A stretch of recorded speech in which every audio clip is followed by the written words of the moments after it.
Bienvenue Antoine. Bonjour. Vous êtes spécialiste de ce qu'on appelle la transformation numérique. Alors c'est un terme qu'on associe plutôt aux petites et grandes entreprises, mais finalement ça marche aussi pour les festivals, c'est ce qu'on va voir avec vous.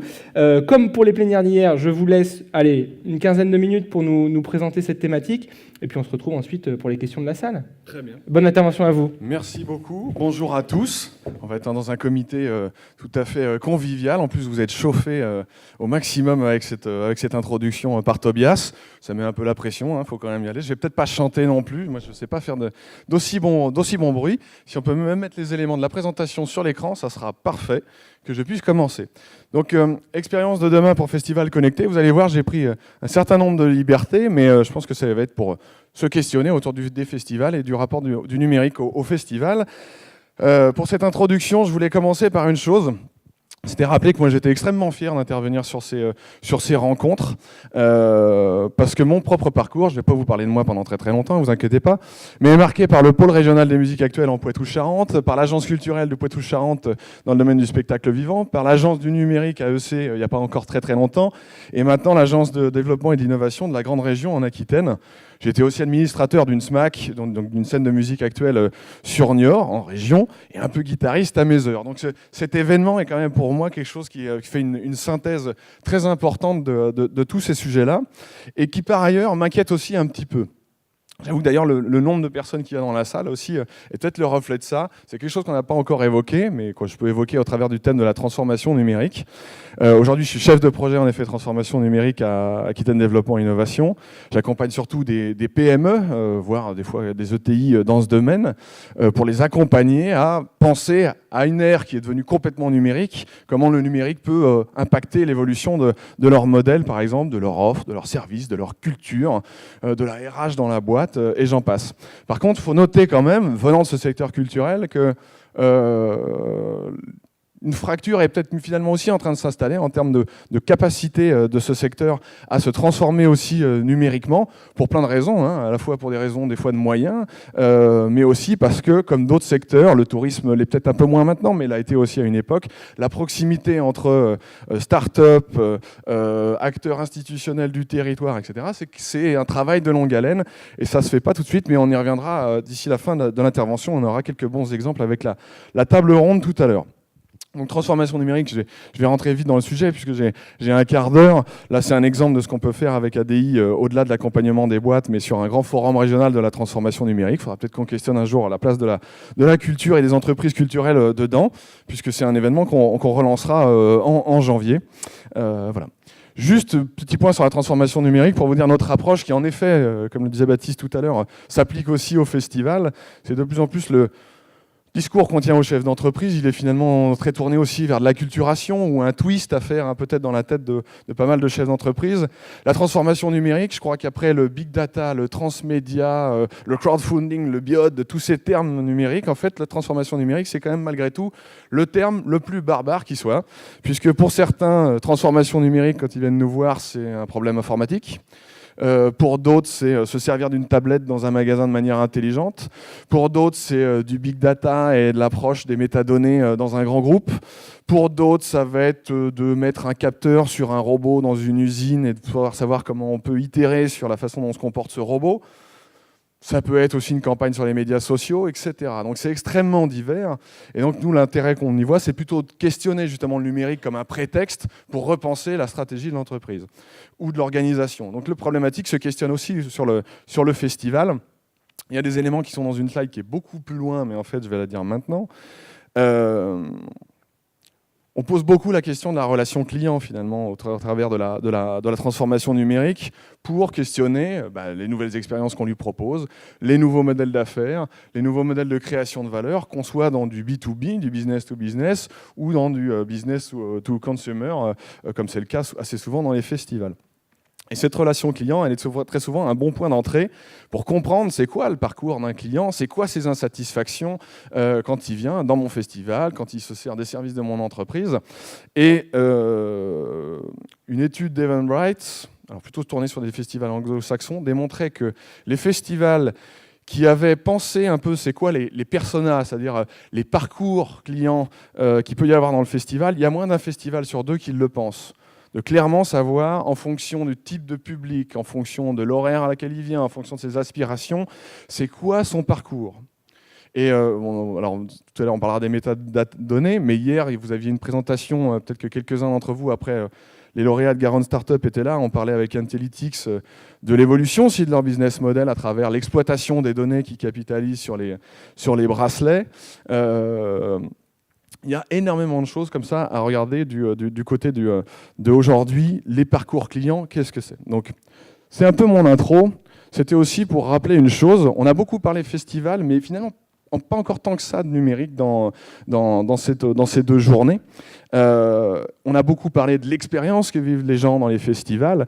Et finalement, encore une fois, le numérique, c'est un outil avec toute une gamme de gris et pas du noir ou du blanc. Mais assez souvent, il fonctionne très bien, le numérique, quand on a une proposition de valeur simple. Je vais pouvoir payer avec mon bracelet, je vais vivre une expérience particulière, etc. Et on en revient toujours à une chose, ma slide fétiche, Ralph Fiennes dans le Grand Budapest Hotel, qui à un moment donné, et les acteurs du tourisme qui sont présents ici connaissent bien ça, c'est ce rapport peut-être pas au concierge, mais au majordome, à la personne qui est capable de vous assister, qui vous connaît bien, qui sait exactement à peu près quelles vont être vos attentes, ce que vous allez faire dans la journée, si vous reviendrez l'année prochaine ou pas, et avec qui connaît aussi bien vos amis, vos habitudes. Et le numérique, finalement, quand il est au service de nos pratiques du réel, de ce qu'on fait, de nos pratiques de l'espace, il est le plus efficace assez souvent sur ces aspects-là. C'est-à-dire comment on va maximiser l'expérience client. Peut-être pour aller écouter un artiste, pour aller voir un festival de théâtre, mais peut-être aussi pour dormir sur le festival, pour échanger, pour capter, etc., etc.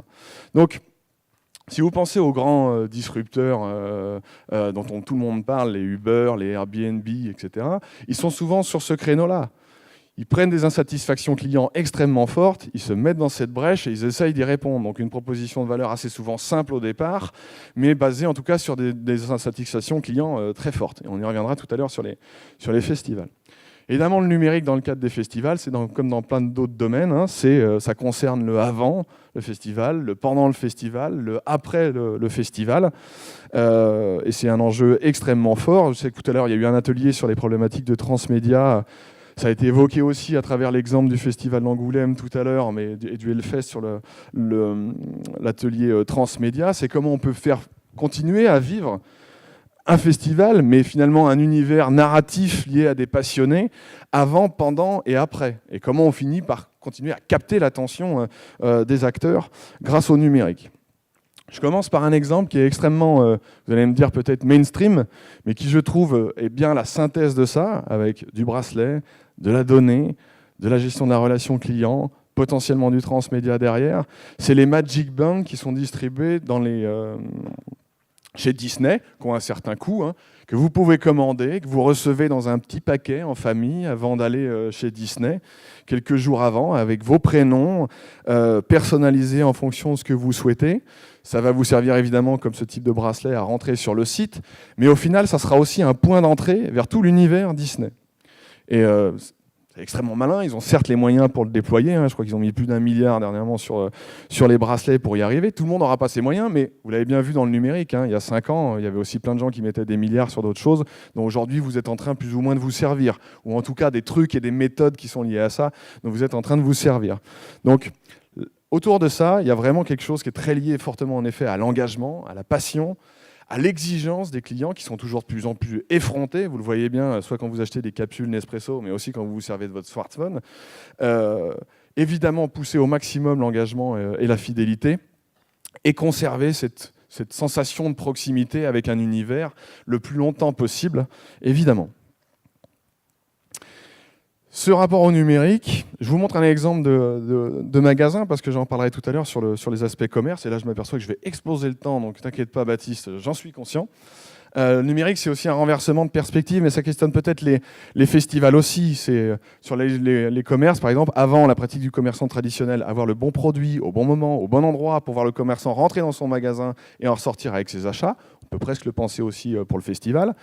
Et aujourd'hui, on est plutôt sur une approche qui est très multicanale, où il faut aller chercher finalement les gens sur les différents canaux où ils sont, hein, du Periscope, du Facebook Live, des médias sociaux, certes par de l'email, mais aussi en présence physiquement, encore par du tract et du flyer à l'entrée des salles. Mais bon, une diversité de points d'entrée et de points de contact avec les gens pour qu'ils s'engagent dedans. Donc ça implique évidemment beaucoup de changements, et ça implique le principal changement avant tout dans un magasin, qui n'est pas un changement technologique, hein, qui est un twist mental dans la tête du dirigeant du magasin pour se dire ah, en effet, il faut que je pense autrement ma façon d'aborder mes clients. Et ça, est-ce que tous les festivals sont déjà dans ce cas de réflexion-là? Certainement que non, et c'est quelque chose certainement à faire valoir.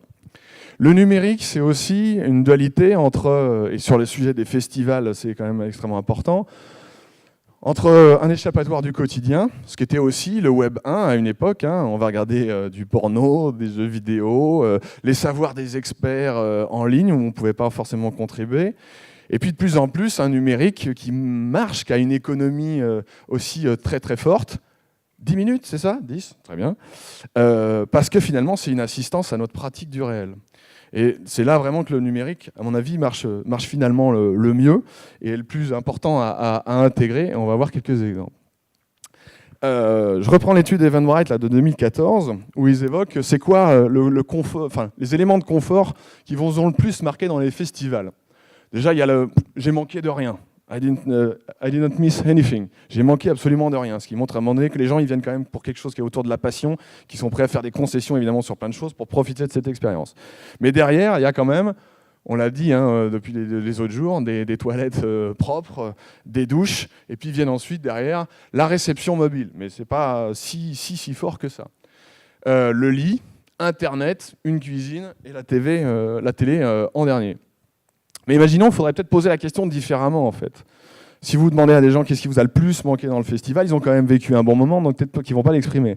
Par contre, si on pose la question de manquez-vous d'électricité, et là ça me permet de faire le lien avec un des lauréats du concours, qui est Global Charger, qui vous propose des recharges à l'entrée et qui le teste aussi sur Garo Rock, c'est à un moment donné aussi répondre à des besoins quand même malgré tout essentiels. Et ce genre de service est un point d'entrée déjà vers l'avenir du numérique dans les festivals, c'est ne serait-ce qu'avoir de l'électricité pour faire fonctionner son smartphone. Si on n'a pas ça, c'est vrai qu'à un moment donné, pendant 3 jours, pour faire vivre une expérience tournée sur le smartphone ou de la géologue ou ce genre d'aspect, ça va être un peu plus compliqué si on n'a pas un smartphone qui marche. Et puis c'est le point d'entrée potentiel vers les services de demain au sein des festivals ou des événements, des salons évidemment, il n'y a pas que les festivals aussi, où évidemment c'est la porte d'entrée vers pas mal de nouveaux services. J'avance. Que savez-vous de vos clients ? En 80, ce qu'il achète par la carte de fidélité. En 90, qui il est par des enquêtes et de la segmentation. Ce qu'il fait en 2000 par les cookies et l'analytics. Et en 2010, ce qu'il veut grâce à des critéos, des acteurs qui commencent à brasser de la donnée. Et peut-être que d'ici 2020, ça sera davantage ce qu'il ressent. Avant, pendant, après. Pour le connaître encore mieux, lui proposer toujours plus de choses liées à de la personnalisation et à de l'augmentation de l'expérience qu'il va vivre. C'est peut-être induit par du numérique, par des gens qui traitent de la donnée, ça se retrouve peut-être dans des services qui ne sont pas profondément numériques, il n'empêche que le numérique est fortement là derrière pour pouvoir faire émerger ce type de révéler des sensations. Puis après, je vais vous poser quelques questions. À quand la place de marché des groupies streamés ? Vous avez vu des Twitch, hier on parlait de Facebook Live, de la vidéo, d'artistes qui ne veulent plus voir des smartphones en train de streamer ce qu'ils font.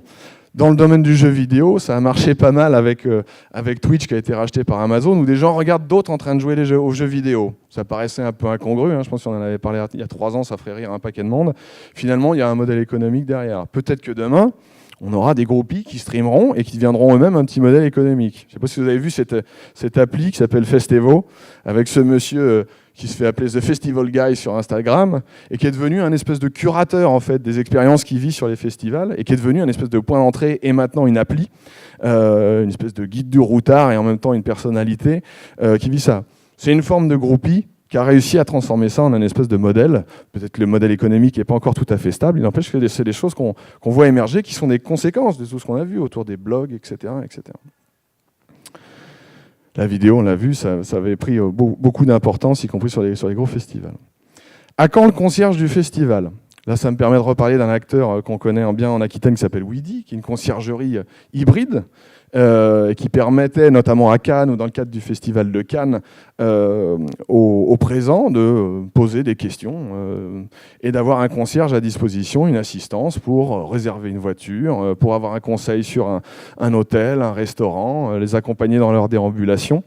Et on est aussi là vers un exemple de démocratisation d'une forme d'assistance apportée par le numérique, une assistance à la pratique d'un festival, à la pratique d'une ville, à la notre pratique du réel et des espaces, et qui est vraiment intéressante à regarder, peut-être plus d'ailleurs, mais ça après c'est un avis personnel, que de faire appel à des chatbots sur Facebook qui ont des réponses peut-être qui seront trop plates, pas assez adaptées à des gens qui sont venus là pour vivre quelque chose de un peu de passionné et qui vont rechercher quand même quelque chose qui a un peu de grain. Uber Shopper, à quand le Uber Tour des festivals? Je ne sais pas si vous avez vu, mais il commence à se positionner alors sur des choses évidemment très très chères, mais à la fois pour Coachella, mais aussi dans le cadre du Festival de Cannes, des acteurs qui sont des nouveaux entrants numériques, mais qui finissent aussi par entrer sur ce type de secteur et qui vont à un moment donné questionner la façon dont on est accueilli directement depuis la métropole pour venir à Gare au Rock par exemple, peut-être pas en hélicoptère évidemment, mais en tout cas comment on va proposer des offres comme ça de mobilité vers les festivals qui seront différents. Il y a des applis de covoiturage qui existent pour ça, mais il y aura peut-être aussi ces nouveaux entrants numériques qui vont venir questionner à un moment donné des pratiques déjà habituelles. Autre question que j'aimerais poser aussi à l'assistance, j'ai pas la réponse, hein, mais là c'est un exemple de Starbucks qui, via une plateforme qui s'appelle Postmail, qui permet à des individus de faire des courses pour d'autres, ce genre d'aspect. Starbucks s'est maqué avec ces gens-là pour permettre de vous livrer un café chez vous. Et ben, je me disais qu'on pouvait peut-être aussi réfléchir à demain, le festival. Peut-être qu'un certain nombre de jobs, donner de la bière, par exemple, sur les buvettes, mais que tout ça serait davantage automatisé petit à petit par du paiement sans contact, nécessiterait peut-être un peu moins de monde derrière la buvette pour enchaîner. Peut-être qu'à un moment donné, ça questionnera une requalification des personnels en interne, et peut-être que sur certains festivals, les bénévoles ou des salariés peut-être, je ne sais pas, évolueront vers aussi du service intra-festival sur lequel on pourra s'appuyer. À quand le Take It Easy? Take It Easy, vous connaissez, c'est un service de livraison de nourriture. À quand le Take It Easy sur site, par exemple, qui permettrait dans le festival de dire, moi, j'ai pas envie d'aller faire la queue pour aller chercher, je sais pas moi, mon kebab, mon père dodu, comme je l'ai vu à Rock en Seine ou autre. Et comment quelqu'un qui est dans le festival pourrait directement me l'apporter et lui aura fait la queue pour moi. Peut-être qu'on verra ce type de comportements qui sont rentrés dans les mœurs au quotidien. Peut-être qu'on les verra rentrer dans un certain nombre de festivals. La réalité augmentée, vous disiez peut-être qu'il va parler de réalité augmentée quand même, parce qu'on en parle beaucoup en ce moment. L'exemple de Coachella qui permet de voir et de revoir des choses qui se sont passées sur le site, extrêmement intéressant. En même temps, j'avoue un petit peu avoir, moi, pas des réticences, mais un certain nombre de limites pour me dire c'est pas forcément là que le numérique va le prendre le plus de place dans les festivals, c'est pas forcément sur les effets waouh que ça va marcher le plus. Il y a évidemment des spectacles qui vont intégrer un certain nombre d'éléments forts, de l'hologramme, pourquoi pas de la réalité augmentée, ou des drones, comme la société B2Moro, qui est une société de la Nouvelle-Aquitaine, pardon. Excusez-moi, la caméra, ça restera. Qui propose aussi des chorégraphies. Donc on a plein d'éléments liés au numérique qui vont apparaître sur la scène en elle-même, mais je ne suis pas sûr que ça soit là qu'il y ait le plus d'impact et de gros changements à venir. Et puis une question, je trouve qu'on n'évoque quasiment jamais dans le cadre des festivals, ou peu, enfin en tout cas d'une manière pour un généraliste un peu comme moi, c'est le son et de la recherche de nouvelles expériences qui seront aussi peut-être à travers le son. Là je vous ai mis un exemple qui a été testé aussi à Coachella avec Doppler Labs, où en fait ça permet à quelqu'un d'être beaucoup plus intime avec le son et finalement de recréer des niches et des gens qui s'isolent un peu pour profiter de la musique différemment. Et qui correspond aussi à un moment donné à une segmentation des publics qui fait que un public peut-être un peu plus vieux ou qui vient pour la 10e fois à Coachella, il n'a pas forcément envie d'être totalement dans le délire, il vient peut-être spécifiquement pour cet artiste, et donc c'est un service potentiellement supplémentaire qu'on peut lui vendre, d'avoir cette capacité au sein d'un grand public à s'isoler et à vivre son expérience autrement. Donc finalement une hybridation des pratiques au sein du festival importante. Tout à l'heure, j'évoquais la problématique des émotions, et je pense que c'est quelque chose aussi de fort qui va être amené à évoluer. Là, c'est un exemple d'un neuroscientifique qui s'est créé une espèce de chemise en fait qu'il met sous sa propre chemise et qui, en fonction de ce que disent les gens sur Twitter pendant sa conférence, font vibrer de manière différente cette combinaison. Et donc ça lui retranscrit, lui, le sentiment qu'ont les gens dans la conférence. Imaginez ça pour des musiciens, pour qu'ils se boostent un petit peu plus, ou qu'en tout cas on puisse le traduire, y compris par les lumières, par exemple, que les lumières changent en fonction de ce que perçoit le public et ce qu'exprime le public sur les réseaux sociaux. Ça ne paraît pas complètement incohérent. Pour avoir parlé avec des gens qui, chez Philips, par exemple, pensent aujourd'hui le design de la lumière et la façon dont ça va créer des ambiances sur des lieux, c'est des choses qui leur semblent pas du tout anodines, et finalement peut-être un peu plus diffuses, un peu moins waouh, mais qui finalement seront peut-être là pour, encore une fois, améliorer une expérience assez classique qu'on a du festival. Le textile, demain, un peu plus interactif, amènera peut-être des choses aussi en direct sur les festivals. Bon, sait-on jamais. Je vais aller, parce que je sais qu'il va falloir que je finisse, vers quand même un certain nombre de limites aussi. La dimension commerciale des festivals, qu'on n'évoque pas beaucoup, et pourtant dans le numérique, la notion du commerce connecté est extrêmement importante. Là, c'était à Rock en Seine en 2015, avec Paire Dodu, Nikon, qui sont très très forts en termes de marketing et qui sont rentrés dans ces festivals, et qui aussi vont être très preneurs de données autour des comportements des festivaliers en interne dans les festivals. Il y aura énormément de choses à voir là-dessus. J'avance parce que ça va trop vite. Ça me permet de vous montrer qu'en Aquitaine, on a un certain nombre de compétences sur ce domaine avec le Club Commerce Connecté, et des acteurs qui peuvent à un moment donné questionner ce qu'on fait dans les festivals quand on vend de la bière, quand on vend des t-shirts, etc. Et qui nous montre une chose, c'est qu'il faut quand même chercher avec le numérique à sortir un maximum du réverbère et de ce qu'on voit habituellement venir, un certain nombre de secteurs qui aujourd'hui se repensent. Tout à l'heure, Stéphane Canarias évoquait les stratégies de Vivendi sur les festivals, mais il y a eu aussi toute une phase où ils ont pris des choses, on va dire, directement dans les dents sans voir venir. Ça serait bien que les acteurs de la culture fassent pas la même erreur et se disent qu'à un moment donné, les nouveaux entrants sur le domaine des festivals, ils seront peut-être numériques, ils seront peut-être autre chose, mais en tout cas, il faut être fortement en éveil parce qu'ils arriveront très certainement dans un endroit qu'on voit pas forcément venir. Un dernier élément avant ma conclusion, c'est aussi de tempérer aussi un peu sur ces effets numériques un certain nombre de choses. Il y a quand même plein d'éléments de contexte qui nous montrent que le siècle à venir va être un peu particulier. Et donc, encore une fois, là, il y aura peut-être des choses à bien regarder en termes de soutenabilité des festivals, des pratiques des gens là-dedans. Et pour finir, t'inquiète pas, je termine, je prends 2 minutes. L'intérêt d'un GaroCamp aussi aujourd'hui et de cette rencontre, c'est de pousser aussi le fait qu'à un moment donné, il y en a des startups sur la Nouvelle-Aquitaine qui sont directement ou indirectement en train de travailler sur les problématiques des festivals ou des salons connectés, que c'est quelque chose qui n'est pas encore forcément tout à fait bien identifié, que GaroCamp et le Garonne Startup, entre autres, en lien avec GaroRock et avec le territoire, est une occasion de montrer ça. Moi, personnellement, j'ai identifié une bonne 50aine de boîtes qui sont directement ou indirectement liées au festival, qui travaillent sur la donnée musicale, sur des applications liées à la musique, mais aussi des gens qui sont sur du covoiturage, sur de la personnalisation de t-shirts, et j'en passe. Donc il y a un vrai écosystème qu'il faudrait peut-être qu'on réussisse à montrer davantage. Il y en a qui sont en train de se mettre en marche là-dessus. French Tech Rennes, avec des appels à projets sur la musique. Le Forum d'Avignon, lié aussi à French Tech Culture, avec des concours de start-up culturelles. Un autre festival, le Weather Festival, qui crée des villages d'innovation. Donc on sent qu'il y a une vraie émulation sur cette rencontre que le South by Southwest à Austin avait évidemment catalysé, avec une hybridation très forte entre l'innovation dans les festivals et les acteurs du numérique, les acteurs du territoire, extrêmement important. Je vous invite à aller regarder l'étude de l'IRMA sur les startups de la musique aussi dans ce domaine, l'IRMA qui ne pouvait pas être là avec nous. Et puis voilà, j'en ai terminé, je reboucle, et surtout on va avoir sur scène maintenant, si je ne me trompe pas, justement des startups qui sont du territoire et qui sont finalement elles aussi emblématiques de ce rapport entre musique, événementiel et digital.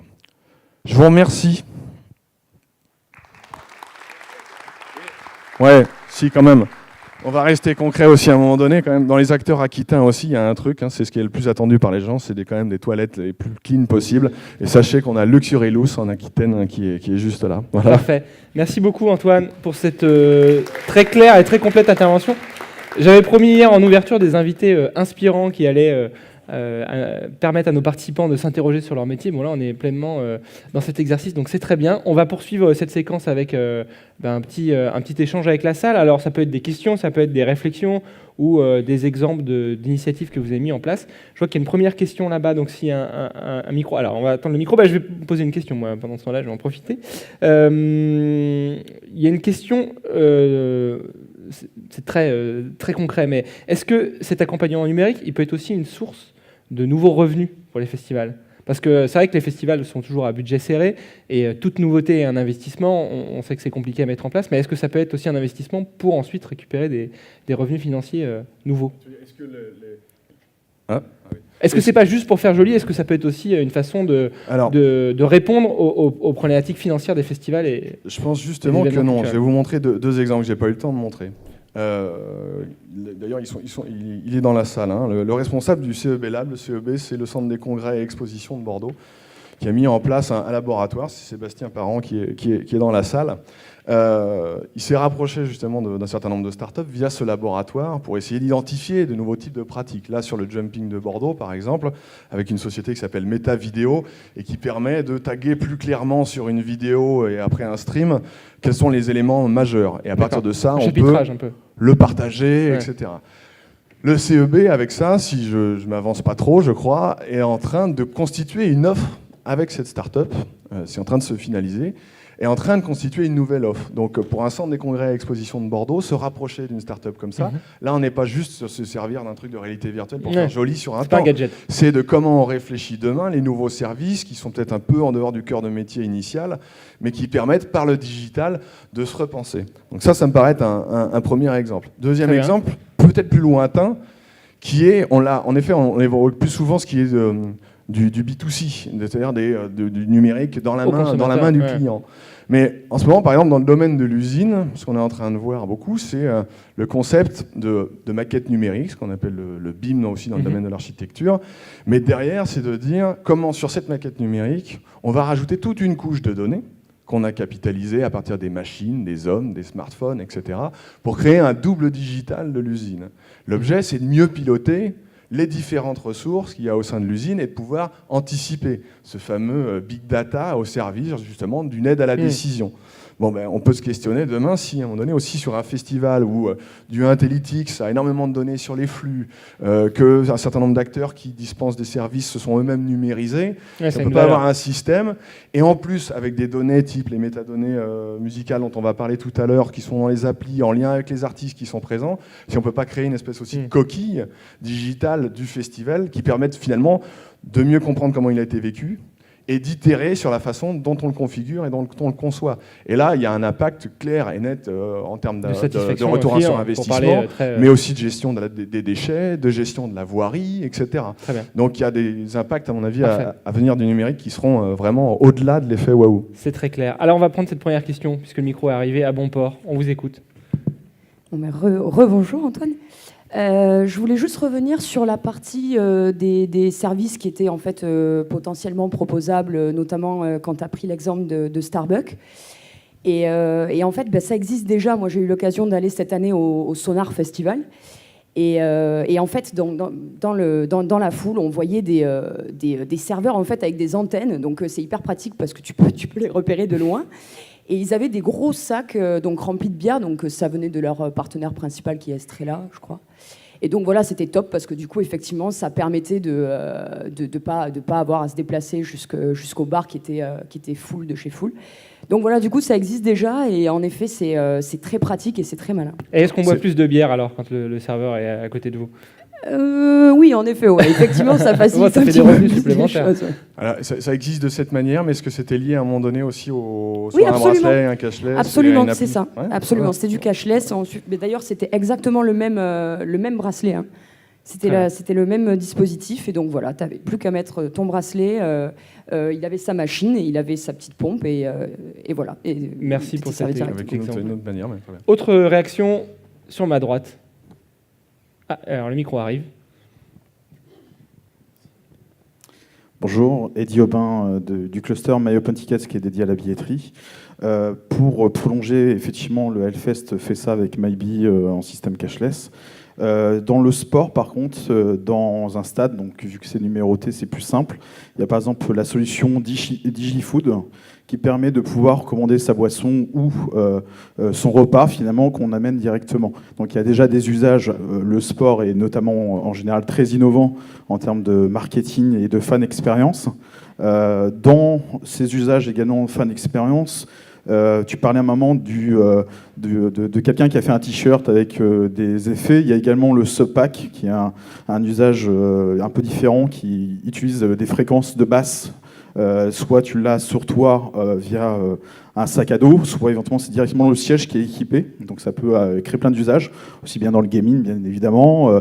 On peut l'avoir en home studio pour les gens qui ne veulent pas faire du bruit pour les voisins, mais également dans un stade ou dans une salle de spectacle, créer un nouvel usage, notamment pour les personnes sourdes et malentendantes qui n'ont pas une vision du spectacle toujours riche. Et là, ça leur permet d'avoir les vibrations de la porte qui claque ou plein de choses comme ça. Mais ça permet également, pourquoi pas, pour des packages VIP, par exemple sur des loges en hospitalité dans des stades ou dans des arénas comme à Bercy maintenant, parce qu'on a aussi ce genre de format, et bien d'avoir une expérience différente. Donc voilà, il y a quand même des usages qui se créent. Pour rebondir aussi sur ta partie des stores en magasin, une technologie un petit peu variante, puisqu'on parle en ce moment souvent d'e-beacon, qui permet de pouvoir, à travers une application, toucher une population à travers donc, des pushs sur son mobile. Alors l'e-beacon, c'est intéressant, mais ça touche simplement 15% du parc, parce que c'est uniquement Apple. Voilà. Par contre, il y a une autre technologie qui apparaît, qui est l'ultrason, qui touche 100% des mobiles, puisque tout mobile a un micro. Tant qu'on a à télécharger l'application éventuellement du store ou éventuellement d'une salle de spectacle, on a donc la possibilité de lui envoyer des informations à travers les enceintes. Donc imagine sur une salle de spectacle, là, on passe par les enceintes, en termes de coût, c'est rien.